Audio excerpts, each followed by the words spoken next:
बताओ कितने दोगे इस कूलर के? मैडम इस कूलर के आपको मैं 200 रुपए दे दूंगा। 200 रुपए का कूलर? अरे वाह। अरे भाई ये कूलर खराब नहीं है, ये कूलर ना अच्छा खासा चल रहा है। वो तो हमने कल अपने घर में ना एसी लगवा लिया है, इसलिए हम इस कूलर को बेच रहे हैं। अरे भाई साहब ये कबाड़े का गोदाम है, मैं आपको नए कूलर के हिसाब से तो पैसे नहीं दे पाऊंगा ना। अरे भैया फिर भी अगर आप ठीक से नहीं बताओगे ना इसका प्राइस तो हम किसी और को जाके बेच देंगे। भाई साहब, मैम साहब, अगर आप बुरा ना माने तो क्या ये कूलर आप मुझे दे सकते हो? मैं 200 रुपए दे दूंगा आपको इसके। अरे वो अंकल, इसका सौदा मेरे से हो रहा है, आप कहाँ बीच में घुस रहे हो? जाओ अपना काम करो। देखो देखो मेरी बात सुनो, मैं यहाँ पर है ना एक कोई पुराना सा पंखा लेने के लिए आया था। इस गर्मी में मेरे घर में तो पंखा भी नहीं है, लेकिन जैसे ही मैंने वहाँ से सुना कि आप लोग 200 रुपए में कूलर दे रहे हो तो मुझे लगा कि मैं ले लेता हूँ।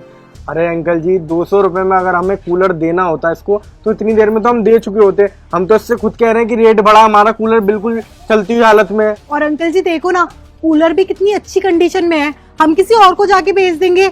हमें 200 रुपए में किसी को कूलर नहीं देना है। देखो बेटा, मेरी मजबूरी को समझो, गरीब आदमी हूँ, मेरी तो पंखा खरीदने की भी हैसियत नहीं है, लेकिन तुम तो इसको कबाड़ी की दुकान पर कूलर बेचने आए थे। मुझे लगा कि शायद आज भगवान ने मेरी सुन ली। ऐसी गर्मी में घर में छोटे छोटे बच्चे भी हैं, देखिए रहम करिए मुझ पर। मैं अगर आप ऐसा बात है तो मैं 250 रुपए दे दूंगा इसके। अरे ओ, ये पैसे की दौस किसको दे रहा है? पागल हो गया तू? 250 देगा ना तो मैं इसके 300 दूंगा, कूलर तो मैं ही खरीदूंगा। देखो साहब, आप तो इसको कबाड़े में कटवा दोगे, लेकिन मेरे जैसे गरीब के काम आ जाएगा। इस गर्मी में हम लोगों की हालत बहुत खराब है साहब। आप लोगों के लिए 300-400 रुपए कोई बड़ी बात नहीं है, लेकिन सर एक गरीब की तो आस बंधी होती है इसके साथ में। मेहरबानी करके मेरी मजबूरी को समझिए।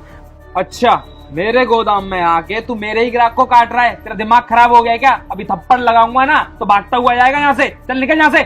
अरे नहीं साहब, ऐसी बात नहीं है, मेरी बात समझिए। मैं तो एक मामूली सा रिक्शा चलाने वाला आदमी हूँ। इस धूप में कभी भाड़ा मिला कभी नहीं मिला, रोटियों के तो लाले पड़े हैं घर में, बड़ी मुश्किल से गुजारा हो पा रहा है। अरे हम अपनी औकात के हिसाब से पंखा देखने के लिए आए थे, वो भी पुराना सा। सोचा कि कुछ तो राहत होगी, आपका कूलर देखा तो बड़ी खुशी हो गई। सोचा कि शायद भगवान ने सुन ली। साहब आप बड़े लोग हैं, आपको क्या पता इन छोटी छोटी चीजों की क्या अहमियत होती है इन गरीबों के घरों में। साहब दिन भर धूप में रिक्शा खींचता हूँ मैं, और इतना भी नहीं कमा पाता हूँ कि कहीं बच्चों के लिए 2-4 पेट भर के रोटी का जुगाड़ हो जाए। लेकिन ये कूलर सच में बहुत खराब है। एक्चुअली क्या है ना कि हम लोगों ने हमारे घर में एसी लगवा लिए हैं, तो इस कूलर को हमें हटाना पड़ा क्योंकि इसके अंदर करंट आता है। अगर आप इसको लेके भी जाओगे ना तो आपको इसके अंदर ना काम कराना पड़ेगा और उस काम में आपका ज्यादा पैसा चला जाएगा। बेटा नया कूलर कम से कम 5 से 7 हजार का आएगा, इतना तो हमें भी पता है। 100-200 रुपए लगा करके मैं इसको सही करवा लूंगा, लेकिन मेरे बच्चे आपको दुआएं देंगे। मेहरबानी करके साहब आप बुरा मत मानना, मैं आपकी दुकान पे इसी उम्मीद से आ गया। ये कूलर मुझे दे दीजिए। अबे ओए, तेरा ना बहुत हो गया, अब तू चुपचाप यहाँ से निकल। तू मेरे गोदाम में आके तू मेरे ग्राहक को काटने में लगा हुआ है। इस कूलर की ना मुझे बहुत जरूरत है, आई बात समझ में तेरे? साहब मैं आपके हाथ जोड़ रहा हूँ, मैं आपके पैर पड़ने के लिए तैयार हूँ, लेकिन ऐसा मत कीजिए। इतनी उम्मीद बंधा करके और अब आप मुझे खाली हाथ लौटा देंगे तो बहुत मुश्किल हो जाएगी मेरे लिए। मैं आपको 50 रुपए और दे दूंगा ज्यादा, लेकिन साहब बस ये कूलर मुझे ही दे दीजिए। अरे नहीं अंकल जी, आपको कोई पैसे देने की हमको जरूरत नहीं है। आप ये कूलर ना फ्री में ले जाओ और हम तो इसको ठीक करा के आपको दे देंगे। भैया आप भी क्या उनसे उल्टा सीधा बोल रहे हो?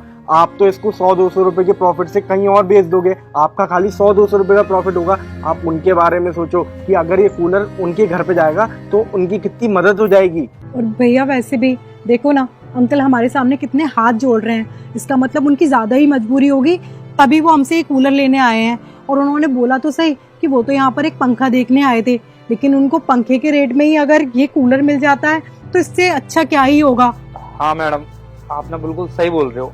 मैं एक कबाड़े वाला हूँ ना, तो मैं ना उसी नजर से सारी चीजों को देखता हूँ कि मुझे 200 रुपए का फायदा हो जाएगा, मुझे 100 रुपए का फायदा हो जाएगा। पर मैं ये नहीं देख रहा कि अंकल जी को इस कूलर की कितनी जरूरत है।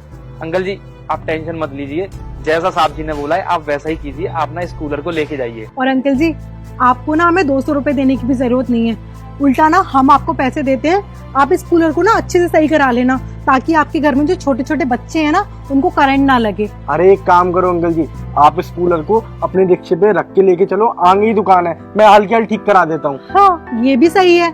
अरे बेटा, हमने तो ये सोचा था कि भगवान हमारी सुनेगा भी कि नहीं, लेकिन देखो साक्षात आप लोगों को भेज दिया।